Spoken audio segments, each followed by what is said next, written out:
All right, 383. I'm gonna call this video here a 383 stroker video. I hate it. I absolutely hate it when people call and ask for a 383 stroker. Have I built the 383 stroker? Yes, I have built the 383 stroker, but I have built more 400s than 383 strokers. Like, just ask for 400s better than 383 stroker, but whatever. Anyways, these are not 2 cents. These are facts and not fictions about a 383 stroker and motors in general. Stop asking for a 383 stroker. Stop it. Do not do that. Do not ask for a 383 stroker. Stop it. Do not ask for a 383 stroker. If there is a horsepower number that you want, ask for that horsepower number. Period. No ifs, ands, or buts about it. There's nothing magical about a 383 stroker. I know it sounds good when you, 383 sounds good.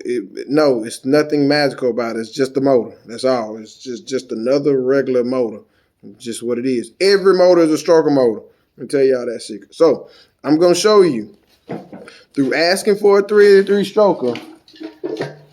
That's some oil spillover. From asking for a 383 stroker and being ignorant, how you could build a motor that is extremely slower than a well-built 350. Extremely lower than a well-built 350. Okay, this is a situation on the orange 383 stroker that I built. This is a legit situation. Okay, I'm gonna show you something. This is the piston that was in this 383 stroker. Okay, you see all this space in here? See all this space? You see all this valve relief? That right there gets rid of compression. Okay? It was not that big of a cam. Less than a 500 cam in it. Okay? Wasn't that big of a cam. All this here. Look at all that dish. Look at all that dish. Look at all that. Okay? A flat top. I put a flat top in this motor. Okay? So not that much cam. Did not need that much valve relief at all. Okay? So, luckily the guy had Vortex head, so they helped get the compression up some. Somebody builds you a 383 stroker, even if you know what you're looking for, okay? Somebody builds you a 383 stroker, okay? So let's say you halfway know what you're looking for. It's like, okay, I got a 400 crank, and I see the balancer and the flywheel. Okay, it's a 383 stroker.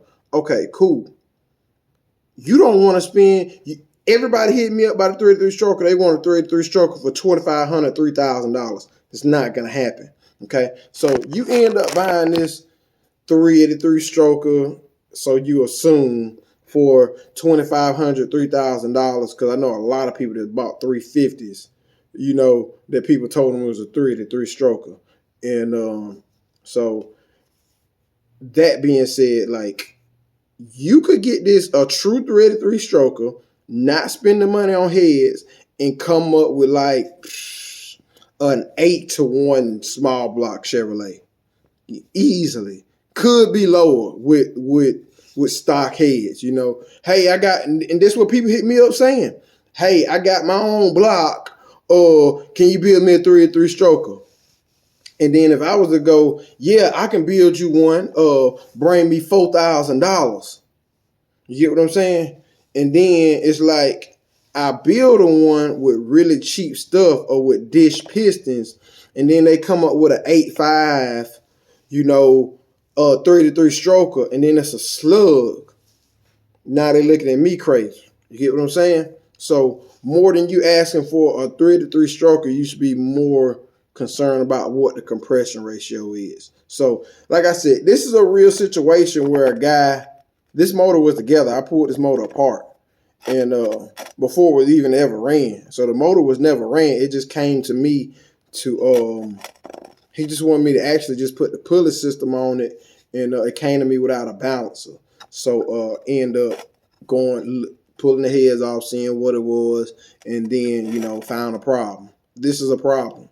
This was gonna be a slug. Lack of knowledge. It's just what it was. A lack of knowledge. This is a brand new piston, man.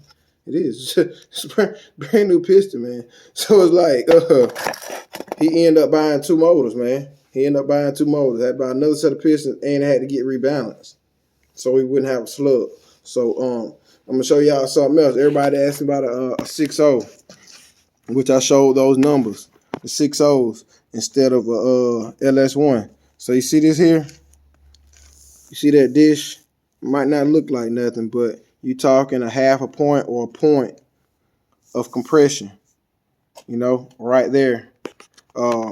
Any 6.0, 5.3, any, cause this is the thing. I don't care even on my stuff. I have the 6.1. Let me go look at the 6.1 piston. Even if I do fully rebuild the motor, it still has this piston in it. You know what I'm saying? It still has this piston in it. So that's just the way the LS1 piston comes. It comes flat top. It comes flat top. The one in the LS1, the all forged LS1, actually has some dome on it. Let me check this 6.1. I'm gonna check the 6.1 and see if I can show that video. Also, this is ideal. This is what you want. This is a big block piston. Okay, so what we have right here is dome, and then of course this big block has it's a big block, so it has a huge intake valve. So that's why we have to have that there. That right there is oh man, I had to get into that situation later. That was just funny what came across my page. This is for a valve relief. Okay, that's why this is necessary on a big block. It has a lot of intake valve, so that's necessary. This right here is to make up for that. It still adds compression here, even though we have this here.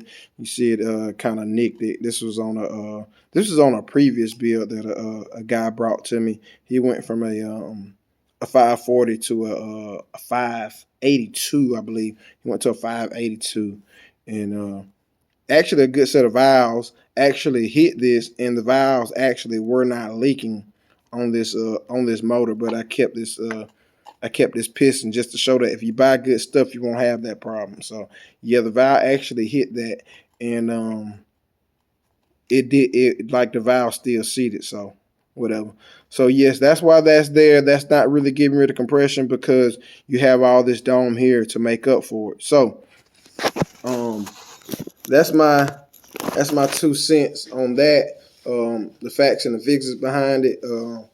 LS1 can make just as much power as a stock piston 6.0. No ifs, ands, or buts about it. If you have stock heads on that 6.0, the LS1 will make more horsepower, period.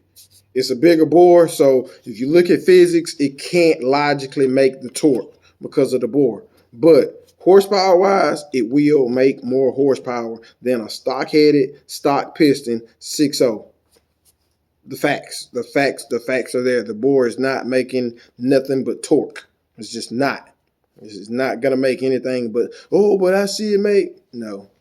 The numbers you're looking at is probably people that have done head work, you know, people that have changed the piston, or, you know, other stuff like that. You're talking, I think, it might actually be 100. It might be, it's right at 100. It's right there at 100 over. It's right there at 100 over. It's not making that big of a difference, dude. It's not.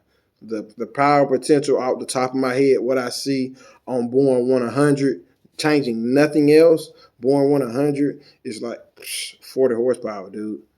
It's like 40 horsepower. Man, I don't see 50, man. I see 40 horsepower. That's the difference. Same compression, same heads, same cam. The 6.0 compared to the 6.2, that's the difference, dude. It's 50 horsepower, dude. And we're talking about, what's that? 665. It's 65 over, man. We're talking 65 over.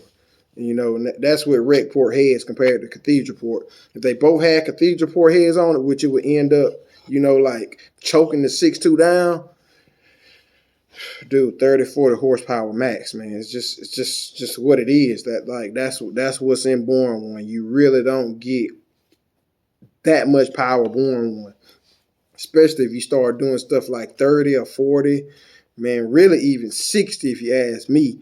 You're not gonna see that, man. You're really not gonna see that much power. It's really a waste of time. Pretty much for the most part, the All Forge LS1 is stock bore. The other LS1 is 10 over. The 6-1, which is the iron block that I'm building, it happens to be 30 over. Everything else has been standard LS, man. It's just they don't really wear that much. The big blocks I've been putting together have been standard. The small blocks happen to be the cylinders weren't cleaned up. They wouldn't clean on standard, so they end up getting bored 30. One might have went 40, something like that. The rest of this stuff is coming pretty much stock bore. If I have an option to run stock bore, I run stock bore on my motor that's in my big block. It's been the same bore for 2015, man. So it's like you take good care of it. It's no need to bore. It's no power to be made there. So another free game. Don't play yourself, because just because you play yourself, you're going to try to make it seem like somebody played you, but you really just played yourself. So I'm trying to give you the knowledge so you'll be able to put this stuff together efficiently, because nothing's more detrimental to a project called in buying the wrong stuff